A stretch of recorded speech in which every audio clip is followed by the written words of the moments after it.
Dennis Holler. He's going to be in a world of trouble if he catches him, because he cannot cycle his way out, and he's going to get closed in by Ed White. This race is far from over, Spanners. I think that pack will forget about their own race for a bit, and they'll just pull over and let him by.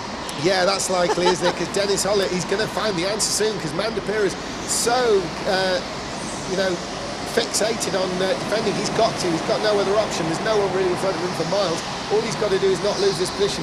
Holler will see that gaggle in front of him, is really not particularly happy about having to close in on him, because Ed White isn't sufficiently far back for this to be safe. There's only 2 minutes left, though, so it might not be a factor, James. Well, I think it might be, because Holler's on the back of that group almost now, and Ed White is closer than ever to Holler. Holler is the fastest on the track, but he ain't going to be when he catches the group. He's almost on the tail of the group. Yeah, there's 2 minutes to go, but that's about 5 laps, Spanners. 5 laps in which Holler has not got to get close in by Ed White. This is far from over. It may not be anything to do with Holler or White. What decides this, they're getting increasingly racy at the back. In fact, we've got it on the screen now. This is what we've been talking about. There's Mandapira with the black helmet, and behind him is Conway, Hewitt, Gelly Rafat and Medeiros. But behind Medeiros, closing in the race leader, there he is, Dennis Holler. This gives a chance to Ed White to close in with maybe about 3-4 laps to go. Look at him go. 6th, 7th, 8th, 9th, 10th, and then 1st and 2nd. Oh, it's all kicking off. Conway's lost out. Yes, he's lost out big time, and so is Dennis Holler, because now he's on the back of this. Adriano Medeiros making a move at the rear. He's trying to go through. He's getting pushed through by Dennis Holler. Dennis Holler, this is his nightmare. It's got to be his nightmare, Spanners. He's gone out of your view, but Ed White's closer than ever before. Oh, I tell you what, Dennis Holler is looking very, very, well, he's vulnerable at the moment, that's for sure. The hand gestures have come out, which means that he knows that this is a real situation, especially with Conway getting up the inside of people and slowing the whole pack down. Absolutely, look at him, he's even waving, saying, I don't believe it. Dennis Holler saying, I don't believe it. Ed White is now right with Dennis Holler.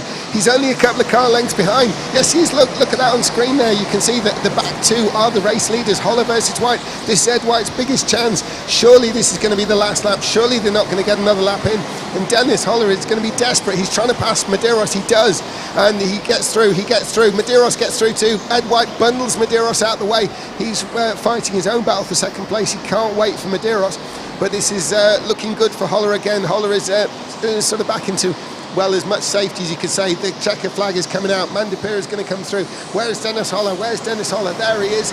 He's been chased down. Ed White's closer than ever before, but it's Holler. There he is taking the flag. There's Ed White. That's how close we're in. Adriano Medeiros following Ed White through. There's Adriano Medeiros. And there, of course, at the tail is Andy Hewitt. Andy Hewitt was the big loser in that one. But my goodness, a couple more laps and Ed White might have had it. Spanners, what a finish there. That big group certainly became a factor as Holler and White trying to fight their way through. They're fighting their own race. There's only so much they can give. Well, definitely an exciting finish to that race. And if you had the odd back marker in the way, especially in this tournament, you would absolutely 100%. You would absolutely 100% expect them to get out of the way. When it's 5 battling and finishing a race-long battle that they've been having, the climax of their race, it was never going to happen. And they're all side by side. I mean, how on earth do you start blue flagging that long? No, it was not going to happen. It was unrealistic to expect. Because you can't blue flag the first place in them because you're not waving the leader past that person. So anyway, Spanners, down to you in the pit lane. And I think Holler will feel, I think he'll feel rightly aggrieved that he had that battle in front of him that wasn't just jumping out of the way. On the other hand, there was too many. It was just a mass. Yeah, come and talk to me. It was just, I'm seeing you, Phil, come and talk to me. But I think he's not happy. I think Holler is... You need to just grab him, Spanners. I can do. I will try my best. He's coming back. Have faith, James. Have faith that he was going to come and speak to me. He can rightly feel aggrieved by it, but when it's a 5-car battle like that, I tell you what, a couple of talking points there. Race winner, Holler. First of all, the early pit stop, we wondered what was going on because you came out of the lead of a very fast group. What were you thinking? Yeah, I tried to pit earlier than because I'm more sure that I can manage my race a little bit better than them, and I hope that they have a little bit of fight into them, that I can take the lead after it. Yeah. Well, they did, and that worked, so you obviously had that vision to see it, but then you thought you were home clear, and then that group fighting and scrapping for 6th place. Yeah, I think the last group was fighting by themselves and they did not see the blue flag. So yeah, I was a little bit under pressure from Ed. So yeah, the last 2 laps were really a bit emotional, yes. They didn't see the blue flags, but with a battle of 5, it's hard, even without the their battle. It's hard to pick your way through. Were you worried Ed was coming? Yes, of course I was. Yeah, for sure I was. Yeah. Well, fantastic. You managed to hold on, and you get a shiny medal. Thank you very much for entertaining us. That's a great race. Let's see if we can get a word with Titan Racing Ed White, who looked absolutely in control while he was leading the race. Come and have a chat. As if you're not going to come and have a chat with me, Ed. Come on. You looked incredible out there. You looked cool, calm, collected. Were you in as control as you looked? No, not at all. No, yeah, I just managed to get past. I can't remember his name now. But yeah, I managed to get past him, and then You were fighting Jerb. Gerb, and then went defensive, forced him to pit, and then I did a couple laps after that, and managed to come out ahead of both of them. And I think they were having their own battle. Were you expecting Holler to come out in front of you, or to be in front of you? Yeah, I was watching Holler on the times. I could see he was so quick, and I just couldn't keep up with him. Now, normally someone of your pace would be shouting, blue flags, come on, get out of the way. I bet today you were going, you carry on with your fight, guys. Yeah, absolutely. At the end there, I was getting a bit nervous for him, but yeah, no, it was a good race. Yeah. Fantastic. You've been at the big end of the points all day so far. Is that going to continue? Sorry? You've been at the big end of the points. Yeah, I've had one bad result at a 4th, but Oh no, quit, retire. yeah, in this competition you need to be on the podium every race. Fantastic. Thanks for keeping us entertained, Ed. A great race. Ed White there in set defensively very well. Not quite enough going on at the end to catch up with Holler, but Ed White definitely a contender.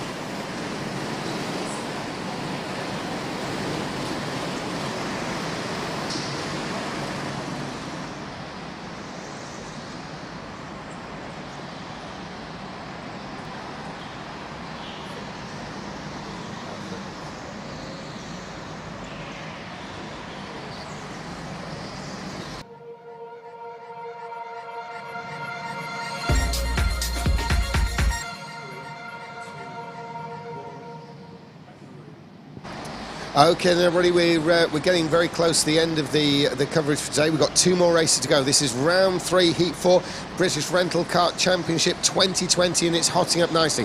My name's James Alder. I'm the commentator of the BRKC. We've got Spanners ready down in the pit lane there. We've been seeing some great interviews by him today, and we've got some great racing lining up. They're finishing their qualifying now, and we're going to see those times as they come in. So, taking the flag. We've got provisional pole for Mats de Jong. Mats de Jong is provisionally ahead of Johnny Elliott, 1st and 2nd at the moment. Slavik Piskors comes in 3rd, and Matej Matisse is in 2nd place now. Still Mats de Jong on the pole position though. He's at the front. Daniel Truman comes through to 4th. And Scott McIntyre. And what about Wojciech Zerb? What's he going to do? It's 2nd for Wojciech Zerb, the 2nd of the incredible racing Zerb brothers from Poland. But it is Mats de Jong. Now, we saw Mats de Jong win earlier on, and Mats de Jong, he may be one of the sort of longest serving drivers here, but he's certainly one of the best because he's still out capable of winning. He won earlier. Can he win again? Certainly he's going to have a lot of work on if he's going to be beating Wojciech Zerb and Matej Matisse. Scott McIntyre up into 4th place. That's a fantastic result. Again, not really an indoor karter, more of a car racer, but he certainly is adapting to what it takes to be qualifying ahead of the likes of Joris Sturm and Dan Truman is definitely saying something. And Johnny Elliott has been pushed down into 7th place. Johnny Elliott, one of the favourites for at least a semi-final and possibly a final position. Slavik Piskors is down in 8th place. He's won races in the BRKC before. We've got Derek Jones and Phil Pryor running out 9th and 10th there. And, well, we'll see what happens when they start. But it's going to be Mats de Jong who leads the way. There they are, just all lining up. There's a few questions being asked. That's Johnny Elliott they're going to. Johnny Elliott just asking something the marshals are sorting out on his cart. Oh, don't swap from there, Johnny. Don't do it. He definitely doesn't. No, it looks okay, Spanners. It's the marshals running away now, and Johnny's staying seated. That's always a good sign. He's my Facebook friend, so he's my favourite in this race. There you go. That's how it works. Yeah, there we are. Now, taking the start. We've only got 2 more races to go tonight. Here is Mats de Jong. Mats de Jong, the veteran driver from Belgium. He's making a good start. It's green. Mats de Jong leads the way into the first corner and out, and he's been followed by Wojciech Gerb. Mats de Jong followed by Wojciech Gerb with Mateusz Matisse running in third place. It's still Scott McIntyre, it looks, who's in fourth place. We'll double check on that, but it does look good. They're coming down the back stretch. We're on screen there. There's Mats de Jong in the blue and yellow suit there, Mats de Jong, and there's Slavik Piskor's that distinctive purple, but there's Mats de Jong crossing the line now in the lead. That's the first corner there, still Mats de Jong from Wojciech Gerb and Mateusz Matisse. There's Slavik Piskor's, and there at the tail is Phil Pryor. Phil Pryor just bringing up the rear there as Mats de Jong continues through round the hairpin there. Yeah, he's making his way down the backstretch. Long backstretch into that infamous corner now. Many collisions over the years in the BRKC. There's Johnny Elliott, there's Slavik Piskor's and Derek Jones and so on. Johnny Elliott in the pits, banners. Wow, he's gone for it, so let's see how he does there. He's just nibbled onto the timing screens as he pulled to a halt. It's looking pretty good, so it's an early roll of the dice. He's gone for the holler effect. Can he do it? Well, Johnny Elliott, it's we know if anyone can do it, he's one of those who can. Johnny Elliott's had a great year and he's had some wins and titles, so he's looking, but it's still Mats de Jong with the lead. We'll be keeping tabs on Johnny Elliott, the Squadra Fiorio driver down the back there. Johnny Elliott, of course, was the BRKC O-Plate champion in 2019. He was a finalist last year, 2 years ago in 2018. And he has a number of championships to his credit already. Johnny Elliott has been focusing more on the mental aspect of things, keeping calm. Young, the Belgian, and Mateusz Matisse, who are trying to chase him down. Mats de Jong, if anyone knows what to do, it's him. Just quick shout out to the back of the grid there, because I have to say Derek Jones is not being lost by Piskor's, doing a reasonable job at keeping pace, so that'll be an interesting one at the back to watch. Yeah, Derek Jones will be really pleased to be able to maintain that kind of distance to Slavik Piskor's. Slavik Piskor's has won more than one BRKC race, so you know, he's a worthy person to judge himself against. And of course, Phil Pryor there. Phil Pryor is there with Derek Jones, and they're absolutely neck and neck following Slavik Piskor's. So as they come through now, we're going to see Slavik Piskor's. There's Piskor's, but just gone out of view there. That's Matisse that we're looking at now. He's in third place following Gerb and de Jong. Spanners, it's looking very good for de Jong at the moment, but look at Wojciech Gerb go. He's really going to be throwing down the challenge, I think. I think you're right, but they're kind of holding station, aren't they, at the minute? You wonder, like we thought Songe was under pressure, didn't we, a couple of races ago? Perhaps de Jong here is in control. He's certainly keeping that kart length distance, which seems to be critical between being able to take the line you want or having to do the white lining and be ultra defensive. Absolutely, and Mats de Jong is not really in this situation yet where he's having to do that, but it may well happen because Wojciech Gerb is just getting closer. Well, he's looking threatening, isn't he? He's not right on him, but he does seem to close and then drop a bit, close, drop a bit, you know, just by a kart length. So there's Matisse, who we're looking at, and he's still in contention, and so is the fourth place Scott McIntyre. Scott McIntyre not even really an indoor karter, so he's working wonders to be this high up in this race. Yeah, very good. And of course, we've seen Matisse running very fast and very competitively today. I would say up at the front there, that gap didn't seem to be closing a great deal. I think what we can say about Gerb is that he's lurking with intent. Yeah, I think so. I think you're right there, Spanners. The gap is now a bit more consistent. Looking back behind Scott McIntyre, he's staying ahead of the likes of Joris Sturm and Dan Trimmer. But there is Mats de Jong. Mats de Jong is really holding Gerb close in a fraction. Every time we say he's not, he does. And every time we say he is, he's not. So, I don't know. It's probably just the concertina effect, Spanners, as they're speeding up and slowing down, as we know. But let's have a look at the timing screen. Well, Wojciech Gerb is the fastest on the track at the moment. The fastest in this race with the best lap is Wojciech Gerb in second. It's not by much, but of course he has that fact to his name. We'll see what happens. Further back down the order, Johnny Elliott is a couple of seconds off the leaders, but certainly faster than those in front of him. So Johnny Elliott is making inroads to the back of the field there. Yeah, he's got a couple of hairpins distance before he catches up to Phil Pryor at the back there, so he's got a little while to go. It just depends on this back three. How do they view their battle? They're under no obligation to jump out of the way. So, oh, absolutely, because when Johnny catches them, it's a battle for position. And heaven's sake, we're talking about Slavik Piskors in there as well, as one of those back three. Oh yes, which is quite something. But Johnny, he's the ones in front are sufficiently fast that it's going to take some time before he's concerned about catching them, I think. Well, they're not taking chunks out of each other, the lead guys, are they? No. They're all free to race, which is where Johnny's tactic is kind of falling down at the moment, so he's not got that opportunity to go. But where would he have been? Where would he have been had he not pitted? He would still be in the thick of it in that group. So yeah, I think it's not a bad thing what he's done. It's almost one of those, well, let's do it and see what happens. You know, he wasn't really going to gain much. He's not going to lose much. You've got one coming in there. I think it's McIntyre. Yeah, it's number 16 there. So we've got Scott McIntyre pitting in face. It looks clean so far. Oh, a bit jittery, a little bit hesitant going forward. I don't know that a perfect pit stop would have done him much good. I don't think he would have got him past Phil Pryor, who he should have the pace delta to overtake anyway. But he's come out into traffic, so that's not ideal. Yeah, he's come out in front of Johnny Elliott. Now, if Johnny Elliott actually makes inroads on McIntyre there, that effectively brings him by definition in contact with those back markers. Well, that's when they become an issue. I'm looking at the lap times, and I don't think Elliott has got the lap time to actually really be bothering the top 3 or 4 as far as it comes to jumping in the pits. No, I think you're probably right. And of course the field is, I wouldn't spread out's the wrong word, but there's gaps. There's gaps all over the place. Isn't it? It's a relaxed field. Yeah, there's no reason for stress. There's not going to be any sudden loss of lap time by people blocking each other and messing about. So in fact now it does look like McIntyre's caught the back marker in the form of Phil Pryor. He's going to pass Phil Pryor maybe soon. Not yet, no. Phil Pryor's managing to stay ahead. Phil Pryor is fending off Scott McIntyre. He's gone defensive, Phil Pryor. Yes, He's not letting him have it. No, he doesn't need to. He's absolutely right. He's really making him work.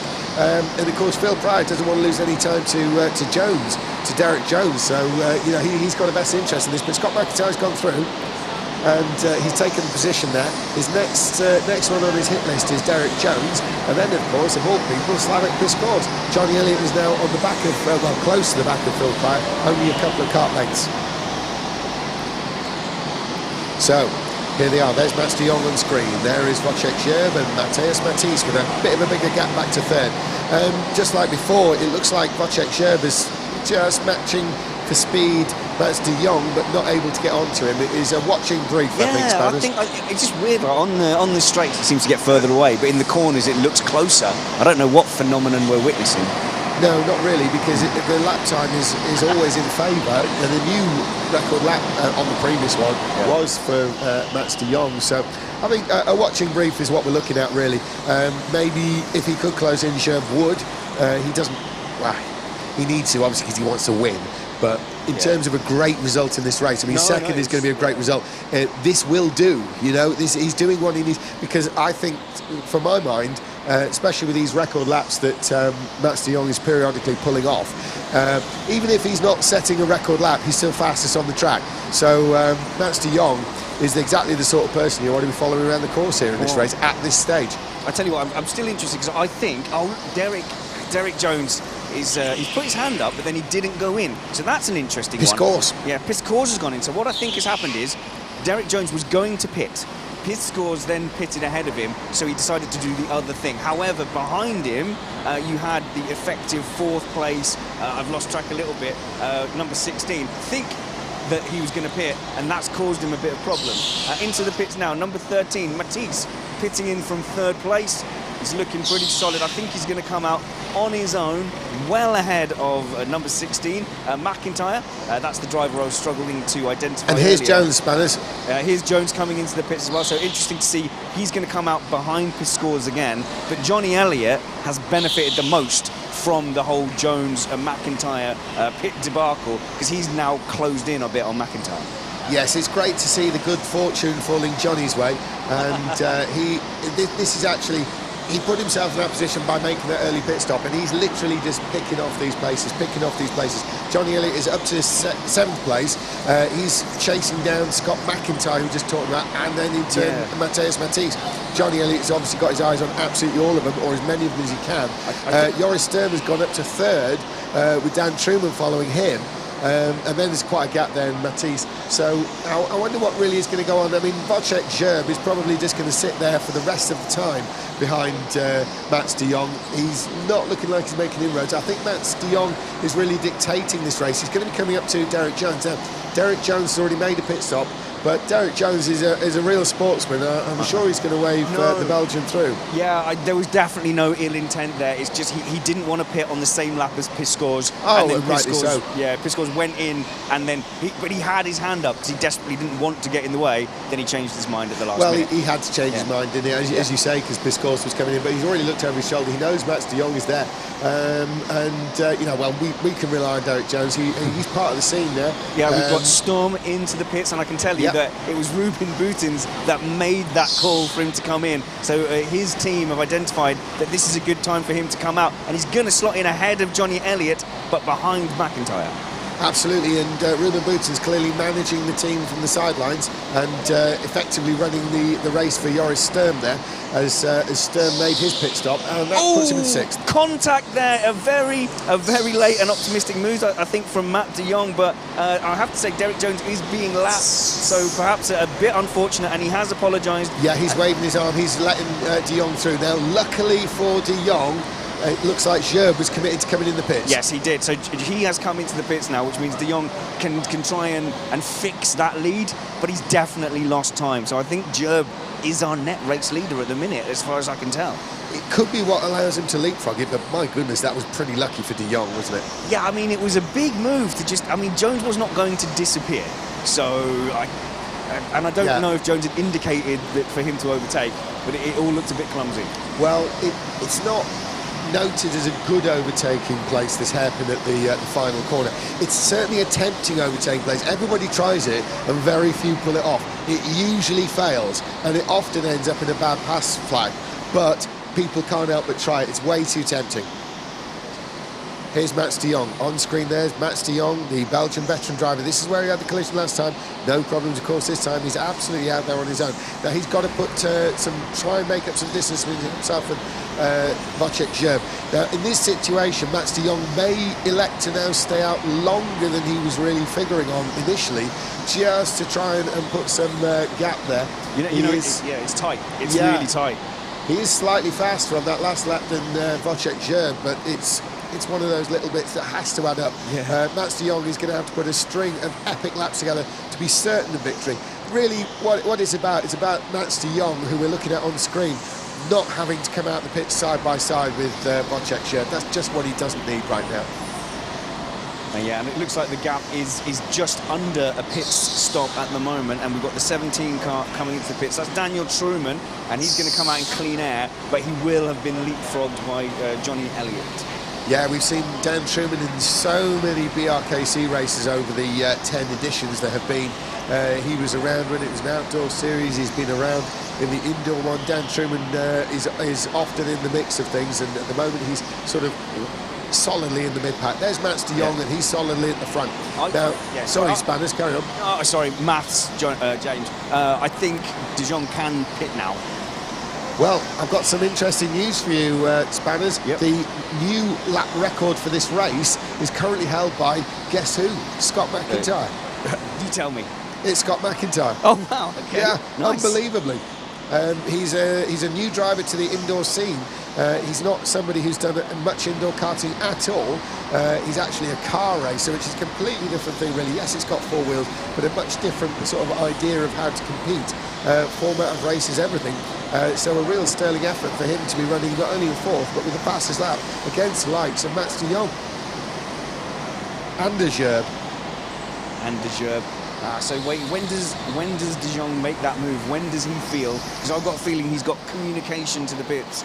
When does he feel that he's done enough? Because it's looking like it's about 11 seconds now, I think, to the...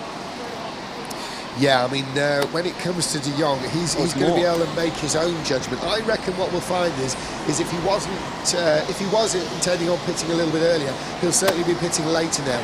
He'll be looking to make that 10-second gap, and he's made it. He's made the 10-second gap. He could come into the pits now and make a good stop and come out. Maybe he'll stay out a couple of laps longer. He's got over 4 minutes to do it, comfortably over 4 minutes to do it. So he does have quite a long time to actually try and pull that particular job off. There is Mats de Jong that we're looking at, the Belgian veteran. He's not coming in this time, Spanners. No, he's sailing on by serenely as that gap goes to about 10.4. Yeah, you're right. He's not in a rush to do it. He hasn't got anyone ahead of him. For a moment, he must have been worried after he had that collision with Derek Jones and thought, have I thrown away the lead? Have I given away that advantage? But he's able to claw it back. So it just depends. I think if he can see the gap, which he should be able to on his dash now, he will know that that gap is 10.4 or 10.6. Now we're looking at Johnny Elliott there, closing in on Joris Sturm. Just for my betting, I reckon that Mats de Jong will take his car up to the back of Slavik Piskorza and then come in the pits. But Johnny Elliott, we're looking at closing in on Joris Sturm. This is a battle over 5th place. Now Johnny Elliott is trying to make up ground. Sturm has been in the pits, so we know he's been in, so this is going to be Johnny Elliott having to take him position, but he's making a huge amount of time on him. Really is closing in on the Dutchman. There is Johnny Elliott there, the second of those 2 karts through. Well, here we go, 20, Phil Pryor. So he was running, I think he was running 9th, and he's going to come out ahead of Derek Jones as well, who's had a very eventful race, and all those incidents have put Derek Jones back behind Phil Pryor. Now Spanners, and Mats de Jong is now pretty much on top of Slavik Piskorza to put him a lap down. I reckon that we'll be seeing de Jong, if he can't just run through past Piskorza, will come in the pits, but he only has 10.5 seconds to play with. It will be tight if he comes in this time, but I think that's his best chance, unless Piskorza jumps out of the way. And he has done. He has. That really helps de Jong. It gives him another option. Otherwise it would have been a pit stop, I think. And it would have been rude of de Jong to jump into the pits after Piskorza let him through. Oh yeah, so wouldn't he might be doing another lap just out of manners there. Yeah, of being a good citizen. But anyway, we're looking now at Joris Sturm. Now, Joris Sturm has been comprehensively caught by Johnny Elliott. The Squadron Furio driver is really on to the back of the Dutchman as they cross over the line. That's Joris Sturm, and there's Johnny Elliott. Johnny Elliott is in 6th place as we speak, and he's going to be working all over the back of Joris Sturm. It's going to be a fight on track. There's no more pit stop for either of these two to make, so expect Johnny Elliott to try and send one here, there, or everywhere. Johnny Elliott is round the back part of the circuit. He's on the back of Joris Sturm. They're coming down the back stretch. Now, is Johnny Elliott going to go for the lunge? He can't do it. He can't do it, surely. But he's on the back of Joris Sturm. What's going to happen in the final corner? Is he going to be tempted? Will it be one up the inside? It's a bit early for that. 2 minutes to go. I think Sturm's looking at the defensive lines, but I mean, Elliott is inching closer and closer at will. So Elliott seems to be able to take a wider line to keep the momentum up and then close it back up. So he's driving a smart race behind Sturm there. Absolutely. And into the pits comes the leader, number 12. It's Mats de Jong. It's gone fine on the first stop, critical on the second stop, lifts his visor up to get rid of a bit of mist. It looks like he's done okay, and it looks like he's done enough to hold the lead. Here's Sherb, he has done enough, Spanners, you're absolutely right. Now Sherb is a lot closer than he was earlier on when we saw them running together, but Sherb has not done enough. It's de Jong's race. However, they're catching up with the back marker. That back marker is Phil Pryor, so it's not over yet. Sherb is close enough for this to potentially be a problem. We're looking at Johnny Elliott though. There is Johnny Elliott, he's trying to make a move to the outside, but it doesn't come off. He makes a move to the inside, maybe. No, Joris Sturm's got it covered, but it's looking scrappy from Sturm, the Dutchman. Here comes Johnny Elliott. It's going to be a massive run down the backstretch. He moves to the outside. Joris Sturm's going to have to be really good on the race here. Johnny Elliott trying, but he can't make it quite work. Is he going to take a lunge into the final turn? No, Sturm's got it covered. Johnny Elliott maybe into the first corner here. Is he going to do it? No, Sturm's tight to the inside. What about coming out? Can he make something work to the outside? Not this time. He goes to it. They're waving. And it's going to be side by side. Sturm's getting defensive. Contact warning for Johnny Elliott. He has acknowledged it though. It's just a warning, nothing serious. Internally, when you were saying, is Johnny going to go for a lunge on that final hairpin, I found myself inside just screaming, don't do it, because he just didn't quite have the run. But Sturm's a pretty formidable competitor, and Johnny Elliott is going to have his work cut out. I think he's going to have to take a shot somewhere. And yeah, they're 5th and 6th in the champion in the race here, points-wise. Not being funny, a bit of a do or die might be worth it at this stage of the championship for Johnny if he wants to be secure of a semi-final or even final position, because Joris Sturm is going to be costing him. I think Johnny's just going to have to send it. It's going to be the last lap. Here comes the flag. It's Mats de Jong as we look at Sturm and Elliott. So de Jong takes it from Sherb, but what's going on here further back? further back. We're going to follow this one all the way to the finish now. It's Joris Sturm, and now it's the last corner. Will Johnny do it? Sturm is defensive. Johnny can't. Johnny's got the run. Johnny's got the run. Oh, they touch, but not quite. Oh, and almost over the line. Johnny had to try it. He had the run to the inside, but Sturm had it covered. Sturm, he had to lean on him. He really had to. He didn't want to, but he had to. And it looks like he just held him off over the line. Both of them lost a lot of speed over the line there, but Sturm just got it. Johnny had to try. Sturm had to defend. Simple as that. But just looking at the results, Mats de Jong, very, very well considered win there from Wojciech Zerb. Mateus Matisse was third. Incredible fourth, Scott McIntyre. That's really going to be worth a little chat, Spanners. And then, of course, fifth, Sturm, sixth, Elliott. Dan Truman was seventh. Slavik Piskors, eighth. Phil Pryor 9th, and Derek Jones was in 10th. Spanners, over to you in the pit lane. Yeah, I'm just grabbing Scott and having a look at that last incident again in my mind with Johnny Elliott. He just got his nose up the inside and just went, oh, I'm just going to have a go. And of course, the normal line was taken all around, and the international hand signal for good attempt, good sir, but I have the measure of you was thrown out of the kart there. Some really good racing. It was good to see Johnny Elliott being really aggressive there. And we've got Matt de Jong coming out of the kart. Let's see if we can grab him for a chat. Derek Jones apologising, I think, for that incident there. But it was really key. Getting through the back markers was absolutely crucial. Let's catch up with Scott McIntyre first. A great result in fourth place, and you really had to fight for that. Yeah, I was trying really hard throughout the session. I mean, my first year here, I'm not really used to the track, so... You're a car driver, like a real car driver? So yeah, I race for Team Hard in the VW Racing Cup now, so it's a VW Golf. So it's kind of a step back, but I kind of enjoy it at the same time. I did 7 years of karting before I did cars, so it's good to come back, and I work at a kart track, so you know, it's always a bonus. Brilliant, you looked amazing out there. Thank you very much for entertaining us, Scott. A good solid fourth place. Let's see if we can get Matt over. Hey Matt, I tell you what, a fantastic pace, congratulations here. I'll give you your winner's medal right up front. But what was crucial was that gap for your pit stop back to Zerb, and it almost all went away when you came across Derek Jones. Yeah, I miscalculated that move. I thought I was next to him, I wasn't. Blue flag would have been handy, but okay, they can't see everything, so my mistake in the end. So after that, I just foot on the throttle. Don't think, go for it, pit as late as possible, do a good pit stop and hopefully be ahead, and that was the case. So before that you had your pit window to go clear, then you lost it, and did you know when you had the pit window again that you were safe? Yeah, I know, but Wojtek was still very close, to my opinion. I didn't want to pit as long as he was within a second, so I tried to... Yeah, got past the back markers, but it was more difficult than I anticipated. Tried to disappear. Good racing. Thank you very much for that. Very, very entertaining. Held on to that lead in the end. A well-deserved victory. Pushed all the way by Zerb, and great battles throughout the field. Johnny Elliott tried to roll the dice like Holler did. Didn't quite come off for him, but it was fantastic to see him putting so much pressure on and wasn't able to get in the end into that battle with McIntyre in fourth place. Back up to you, James. Thank you, Spanners. It's it's that really interesting time of day, isn't it, where hopes and dreams are getting a little bit squashed now. Some people will be realising that they're not actually quite going to make the semi-final, not without some amazing effort on Sunday. The sort of performance they haven't managed so far is the only performance that's going to get them in the semi-final. Now, this is the final race of the day. It is round 3, heat 5.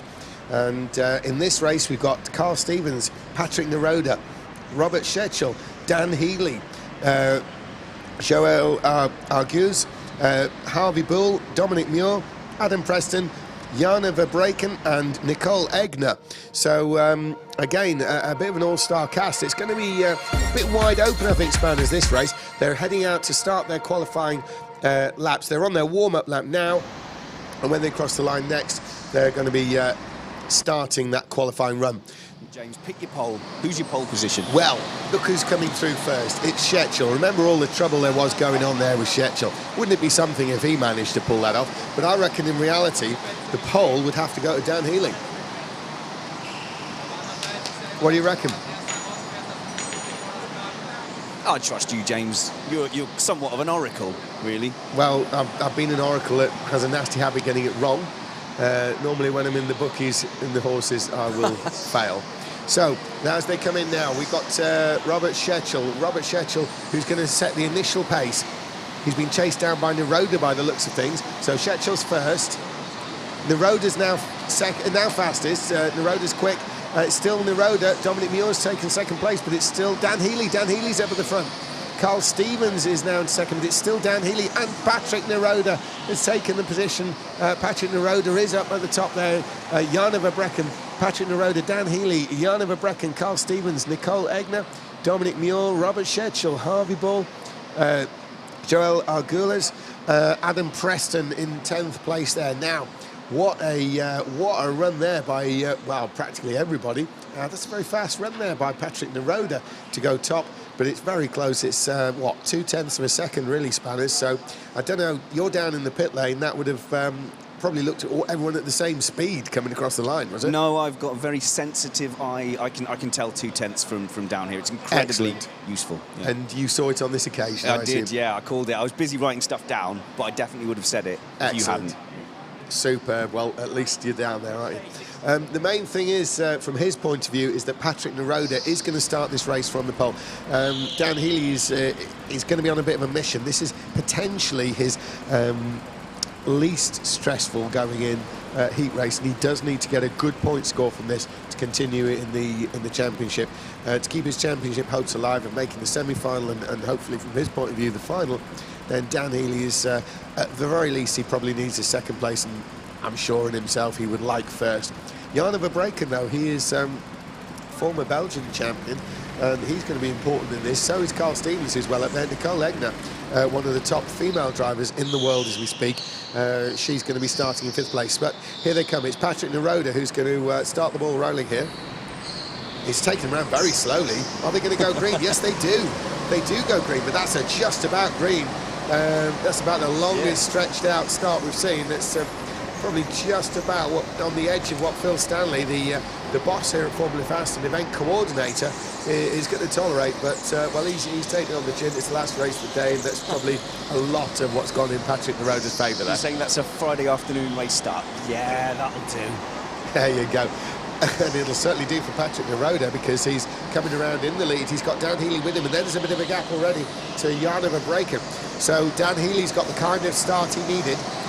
He's following the back of Patrick Neroda with a gap behind him. And, well, Dan Healy, is he going to take the dangerous Conor Marsh route of pitting early? I don't think he will, actually. I think so long as he's not under pressure from Verbrechen, he's probably going to stay out there as long as he can. Certainly as long as Neroda's willing to stay out. Yeah, you know, because it worked for him, I think generally that early pit stop, we haven't really seen a huge amount of success from him. Well, I think you're right. I mean, it's strange in the sense that the people it's worked for, it's regularly worked for and worked for really well. Conor Marsh being a good example. What's his name? Williams earlier on. You know, routinely for, say, Lewis Manley, it's been a difficult call to make that early stop. Some people it's worked every time, others have just come unstuck every time. Some people have got very lucky every time, it has to be said. I don't like it in that. That's it. That your chips are gone at that point and you've closed down options. It's a high-risk manoeuvre, I think. It is a high-risk manoeuvre. You're absolutely right there, Spanners, and probably not one that's worth taking now. Well, Dan Healy. Now, he's been closed in. The 3rd place for Breakin has actually closed back to Healy. Healy's lost a bit of ground. Oh, sorry, you've got someone in there. Well, you're right. It's Zygal who was running in 7th place, and there was a little bit of a chain forming behind Dominic Muir, and Zygal's just decided he doesn't want to be apart from that. And I can see that. I can understand why he's gone. Yeah. He was running near the tail, but it was a worthy pit stop there. You're quite right there, Spanners. We're not seeing any of the top runners coming in, not from the top half. They don't need to. You look at the gaps there, no one's holding anyone up. Well, the top 5 has become a top 4 as Egner's kind of drifted off the back of those top 4.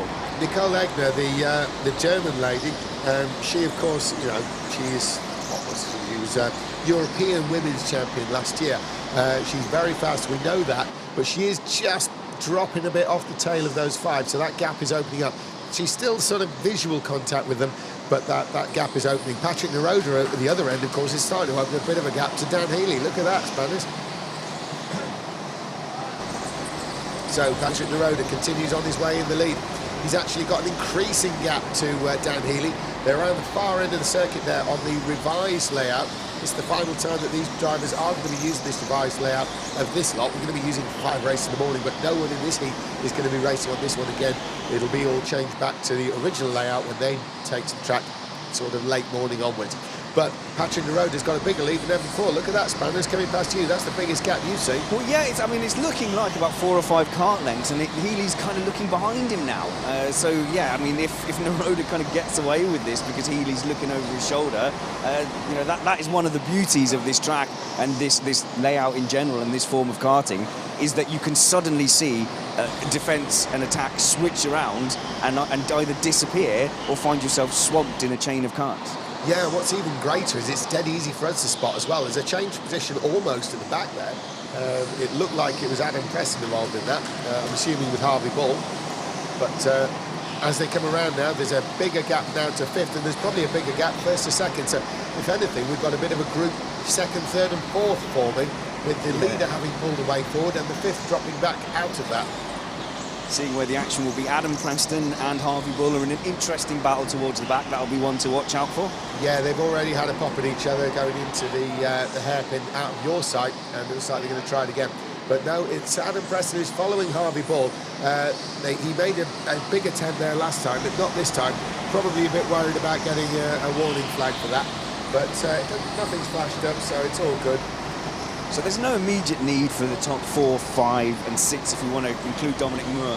Nobody's got a pressing need to pit at the moment, which could mean that we save them up towards the end. And that does get interesting when you've got a flurry of karts. Yeah, that's where it'll kick off, I think, Spanners. And if you look across the far side of the track, we're looking on screen. There's Patrick Neroda. Behind him is Dan Healy. And I've got a feeling Dan Healy may even be closing back in on the leader. It just looks like he's a little bit closer than last time. Oh, we could use the timings on the gaps, couldn't we? Instead of my Mark 1 eyeball. I tell you what, I'll wander over to the we love the eyeball gap. I mean, it's a wild guess. Yeah, I would have guessed that. It's exactly a second. Well, what's worth pointing out is that, yeah, Dan Healy is actually faster on this lap than Patrick Neroda. So there is some substance to saying that he's closing in. Verbraeken is slightly slower, so it is actually Dan Healy moving within that pair. We'll see what happens this time around. Has Neroda responded? Well, he's responded with a 6. Dan Healy, yes, he is slightly faster than Healy, but both of them are a 10th up on what they were before, albeit with Neroda, the leader, making a little bit of a gain there over Dan Healy second, but only a tiny amount. And Preston's really closing in. For those watching the battle at the back, it's less than a kart's width now, so it's going to start getting punchy. That is where the fight is. They're the closest two. That's Harvey Ball and Adam Preston right there at the tail. They've got Robert Scherchel closing in on them if he can, but it's all about Ball and Preston at the back there at the moment. Meantime, another lap in the lead is Patrick Neroda. He's trying to increase his lead. He's got the fastest lap. He was over a 10th faster there than Dan Healy that time.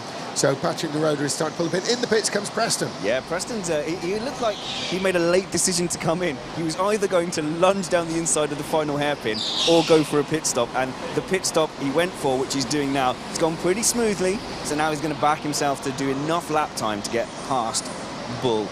Yes, the only factor of having his hand in the air is what makes us certain that a lunge didn't turn into a pit stop. But meantime, it's Patrick Neroda who's leading the way. Patrick Neroda is actually extending his lead now to Dan Healy. Dan Healy, at the moment, doesn't seem to have an answer. On the last lap again, Neroda pulled a 10th on him. Dan Healy is faster than the 3rd place, but he's not faster than the leader, and that, as far as he's concerned, is what counts. So Dan Healy is actually losing a bit of time. But it's not the sort of thing that he can actually use the pit stop to get around either. He's just got to find some pace right now, should he wish to challenge Patrick Neroda. And just looking at the gaps there, obviously the 5th place Kart of Egner is falling back. But even further behind, I think Moore seems to have disappeared off the back end of that as well. His pace seems to have gone away a bit. Yes, I think you're right there. It's people are putting themselves where they're really at. The opening, start of the race, flurry is sort of tailed off a little bit, and people are finding their own little slots. So we're looking there at the 20, and that 20 is Harvey Ball. He was in a battle with Adam Preston, and I think very soon he's going to be battling with the Polish driver Robert Scherchel, who we've seen in the pits. So Scherchel is closing in on Harvey Ball. He's actually closing in on him now, and there they are on screen. That's Harvey Ball in the 20, and he's really been hunted down. In fact, Harvey Ball into the pits. Oh, he jumps out of the way there. Well, that's a real bonus for Scherchel there, and it looks like Harvey Ball is going to pull off a pretty confident stop. Not perfect, but it might not be enough actually to get him out in front of Adam Preston that he was scrapping with, and no, Preston. No, Preston it's not. gets ahead. You're absolutely right, Spanners. Preston manages to turn it in front of him in hairpin after the start line. So Harvey Ball, now the position is reversed. Earlier on, before anyone made a pit stop, it was Preston chasing down Ball. Now Ball is having the job of chasing down Preston, which he's doing. We're seeing on screen those positions are reversed from what we saw before. Now they've both pitted. The question is, can Harvey Ball do it? Preston was really tight behind Harvey Ball, and Harvey Ball is trying to chase down Preston. He's not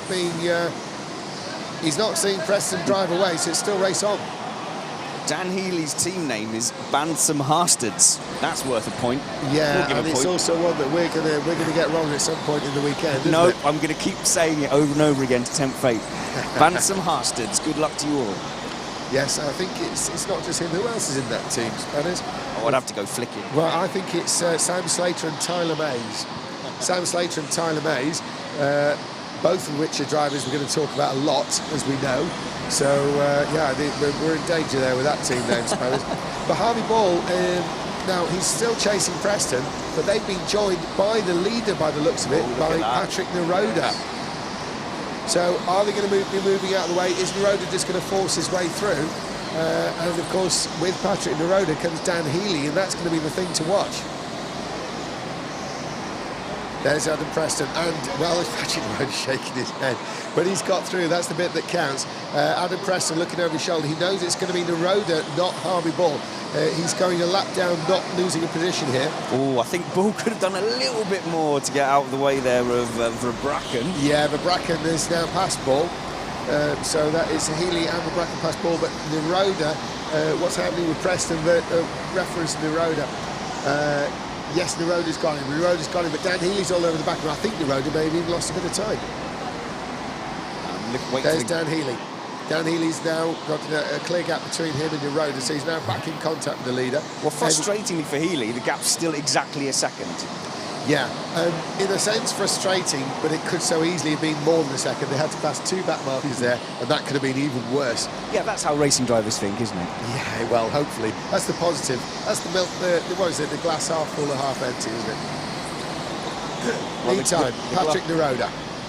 There he is on screen, he's leading the way, 19 laps in, and less than 10 minutes to go now of the final race of the day. We're going to be resuming in the morning with the rest of round 3 of heats, and certainly all of round 4, and then the semi-finals and the final. Patrick Naroda, he's looking for a big 10-point haul here. There he is leading. There's Dan Healy chasing him down. Dan Healy with Jan Verbracken, the former Belgian champion, behind him. But Dan Healy is now the one trying to make inroads into Patrick Naroda. It's still 1 second. It's been 1 second for a long time, despite Dan Healy's best efforts. Spanners, you've got someone. Yeah, it's Arguel, the Spanish driver who's coming for a pit stop, and I think has thought he stopped short but hadn't, so he stopped again as if he'd missed it. He was actually fine, but he's away now. So cautious there from the Spanish driver.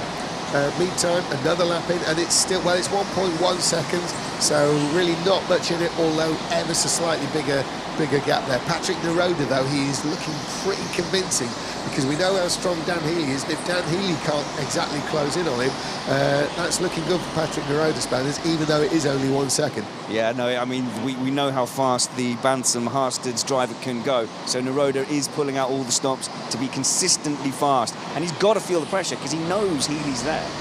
Yeah, you said that team name very slowly and carefully. No, I didn't. I said it with confidence. It wasn't exactly fast. rapid, was it? I disagree. Certainly Patrick Naroda is going quicker than the speed with which you said the team name of Dan Healy. Shocking. And I'm not even going to go there with that team name because I will get it wrong. Coward. It's far too late in the day. Yes, I do accept my devout cowardice on that particular front. But here is Patrick Naroda. He's looking to extend the lead. He's got 1.2 on the previous lap. They're going to cross the line again very soon. There's Dan Healy, who's been chased by. Naroda Healy has no, he's stayed the same. So Naroda is ever so slightly edging forward, but I think he's actually having to do some pretty good laps. Dan Healy, though, is the fastest so far in this race. He does hold the record lap for this race, the second place driver, Dan Healy. Well, I don't think we've seen a heat where the leaders haven't pitted for this long. So this is be quite revealing. They're going to have to think about what they're doing. I don't think they can just pit whenever they want. You're absolutely right. I mean, the entire top six have not been in the pit. We're dealing with Patrick Neroda, Dan Healy we've been looking at. Jan van Breukelen there in third. He's not been in the pits, nor is Carl Stevens, nor is Nicole Egner, nor is Dominic Muir. So a long time out for all of them. Even people just sort of come in randomly. You know, not in this case. I think if they leave it too long, though, you know, they don't want any queuing in the pit lane, do they? Well, this is like watching 90s Formula 1 where it was all settled, but you're just waiting for an engine blowout. The big risk here is you've left it late, you make that mistake in the pits, and your race-long effort has gone. Yeah, what could also be a factor is Patrick Neroda is now really closing in on Joel Arguelles, and that might be something that... into the pits. It's Carl Stevens, it's not one of our leaders. Cautious stop. He's fourth. Oh, he's fourth. I beg your pardon. Oh, my apologies to him. But he's come out. It wasn't the swiftest stop, but he is out ahead of Dominic Muir. Yes, he has, and of course Dominic Muir hasn't stopped, so that's great news for Carl Stevens. Great news there for Carl Stevens. He's pitted from fourth. He's lost one place to Nicole Egner in fifth, and he's got his pit stop out of the way. Now, it's also one less person to pit, which is crucial for the leaders, so that does help the likes of Patrick Neroda and Dan Healy. Now, when Patrick Neroda does catch the next back marker, maybe that's the thing that sends him into the pits. He's closing in now on Joel Arguelles, and Joel has been in the pits, so Neroda can't really expect the Spaniard to jump in the pits out of the way. So Neroda is... well, he's either going to just go and pass him or maybe just see it as, you know what, pit stop time. However, where will he come out? He'll come out around Nicole Egner and right next to her. Oh, that is an awkward gap, isn't it? It's a pretty awkward one. Luckily, there's going to be a little bit of time because, to be fair, Joel is carrying a good bit of speed and it's going to be a couple of laps before Neroda does actually catch him. So it's not exactly a critical issue, but it's certainly one you want to keep an eye on. Well, that means Healy's trapped as well. That means Healy doesn't want to come out behind Egner. Yeah, it would be one lap later, that 1 or 2 laps maybe that Healy might want to pit. Certainly no longer than that. But again, he will be the one coming out alongside Nicole. So, well, who knows? Maybe Healy will see this and opt to pit earlier. It's going to be 10.8 off the leader, which means that Healy would be behind Nicole Egner. She's yet to pit, and she will run out of time as well. So it's not going to be too many laps. So maybe Healy would have an interesting option in pitting now. He's not taking it so far. It's still the road and lead from Healy and van Breukelen. Spanners, when they come in, I think, with you, they're going to start coming in thick and fast, aren't they? Oh, it's going to be hectic, James. I'm looking forward to it. Definitely a change. But Healy has lost ground on Neroda. Healy's in. And maybe that's why he decided to come in. I think it's going to have to be perfect because he went from about 9.9 seconds behind to about 1.5. Sorry, Spanners, I've got to continue. I know I shouldn't, but he's going to come out alongside Nicole. He's lost a position to Nicole. That was crucial there. He's lost a position to Nicole Egner. Now, although Nicole Egner still has to come in, Dan Healy will... He just needs that space to be able to make up time for the sake of attacking Neroda. Well, that's why I was surprised by him coming in, because I did handsomely predict that he would come out behind Egner there. And now Neroda's coming in, and I think if he had a pit radio, I would definitely have said, come in now, because the gap was 1.5 seconds, and it's disaster. He's got his head in his hands. He thinks he's done a foul pit stop. He doesn't seem happy. What did you think? Did you see any yellows? I thought I saw red then green, but I may have been mistaken. Well, hopefully he's got away with it, but certainly that was the body language of someone who knew he'd blown it without any time left with to do anything about it. Well, do you know, we've not seen that many out-and-out penalty pit stops. We've seen overly cautious pit stops, but I think we're all nervously waiting to see what happens. And not by Patrick Neroda either. It's just not really his scene, is it? No, because that's going to put him in a net fifth if he has to come in again. So for Neroda fans, let's hope he goes around. He's gone past. Yeah, I think he's got away with it. We're not getting anything on the screen that suggests a penalty there. I think Neroda was just sort of overreacting to what he thought was a less than perfect one. Of course, Dan Healy is still behind Nicole Egner. If that's a battle for position, she doesn't have to get out of the way. She's going to be getting out of the way soon because she has yet to make a pit stop, and so too has the new leader, Jan van Breukelen. Well, it's Dominic Muir who's coming in. He was behind Egner, so I think he's going to come back out in a net sixth. Yeah, and he's ahead of Arguelles, the Spanish driver. Yeah, and this is van Breukelen now, who's running in third place. James, was that right? Well, he's pitched out of the lead, but it's a net third, as you would say. I like maybe a net fourth at this rate. I like the net. Yeah, it's a good way of putting it when he's not really this, but he is. So, well, it's still Dan Healy who's following Nicole Egner now. Yeah, is he going to be called in? Is this costing him time? Because Nicole Egner, she's the ladies' European champion. Well, he's already pitted, so he can't be called in. No, he can't. Yeah. Oh, Healy? Healy's already pitted. Yes, he has, of course, hasn't he? It's only Nicole who's yet to pit. Dan Healy will be hoping it's the next lap, which it is. Yes, it is. Well, Egner's pitted out of She's the in way, now. so that's some relief. But yeah, I think we saw that Healy was going to come out behind, and that was going to cause a problem. So Egner, the last of the front runners, has got away and is going to slot in safely behind Schedule. Yeah, that's the one. Yeah. Who has pitted or not? Oh, yes, he's absolutely pitted. In Oh, fact, so- if you remember, he's coming right back from the tail, hasn't he? In that case, that's amazing. Schedul's coming right through to 5th place. It's an amazing performance there. But Neroda, who we're looking at on screen, he's the one who continues in the lead. An epic performance there by Patrick Neroda. The sort of superlative performance that we seem to continue to see from him. Dan Healy, we know, is unbelievably good. And he has nothing to offer the flying Neroda.